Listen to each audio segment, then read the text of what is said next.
সাবেক প্রধানমন্ত্রী শেখ হাসিনাকে ফেরত চেয়ে ভারতকে দেয়া চিঠির জবাবের অপেক্ষায় রয়েছে পররাষ্ট্র মন্ত্রণালয়।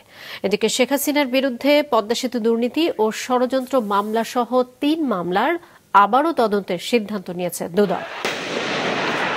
গণহত্যা সহ মানবতা বিরোধী অপরাধে জড়িত থাকার অভিযোগে সাবেক প্রধানমন্ত্রী শেখ হাসিনার বিরুদ্ধে আন্তর্জাতিক অপরাধ ট্রাইব্যুনালে একটি মামলা হয়। এ সময় দ্রুত দেশে ফিরিয়ে আনার নির্দেশ দেয় আদালত। এমন অবস্থায় শেখ হাসিনাকে ফেরত চেয়ে দিল্লিকে চিঠি দেয় ঢাকা। তবে দিল্লিকে পাঠানো চিঠির উত্তর এখনো পায়নি ঢাকা বলে জানায় পররাষ্ট্র মন্ত্রণালয়। বিকেলে সাপ্তাহিক ব্রিফিংয়ে মন্ত্রণালয়টির মুখপাত্র সাংবাদিকদের বলেন, চিঠির জবাব না পেলে তাগাদাপত্র পাঠানো হবে।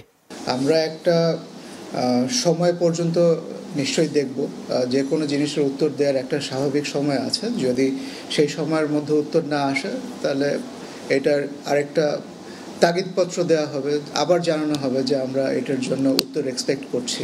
কিন্তু এখন যে পর্যায়ে এটা গতকালকে মাত্র দেওয়া হয়েছে, এর পরবর্তী পদক্ষেপ কি হবে এটা এখনই বলা মুশকিল হবে।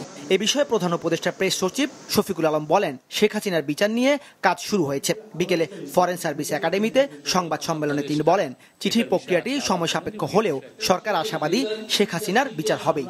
আমরা যতটা দ্রুত সম্ভব, এটা বাংলাদেশের এক্সিস্টিং লিগ্যাল প্রসেস যতটুকু সম্ভব আমরা সেই অনুযায়ী কাজ করছি। আমরা বারবার আপনাদেরকে বলেছি যে আমরা শেখ হাসিনার এক্সট্রাডিশন চাই। এদিকে শেখ হাসিনার বিরুদ্ধে পদ্মা সেতু দুর্নীতি ও ষড়যন্ত্র এবং বঙ্গবন্ধু নব থিয়েটার দুর্নীতির মামলার আবার তদন্তের সিদ্ধান্ত নিয়েছে দুর্নীতি দমন কমিশন। দুপুরে রাজধানীর সেগুনবাগিচায় বিভিন্ন বিষয় নিয়ে ব্রিফিংয়ে কথা বলেন দুদক মহাপরিচালক আক্তার হোসেন।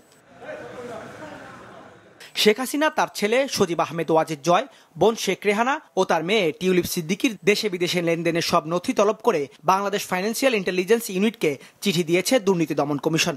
আজ দুদকের প্রধান কার্যালয় থেকে পাঠানো চিঠিতে সংস্থাটির অনুসন্ধান টিম আরও সন্দেহভাজন ব্যক্তিদের নামে পরিচালিত সব অ্যাকাউন্টের বিস্তারিত তথ্য চেয়েছে। দাউদ হাসান, মাছরাঙা সংবাদ, ঢাকা।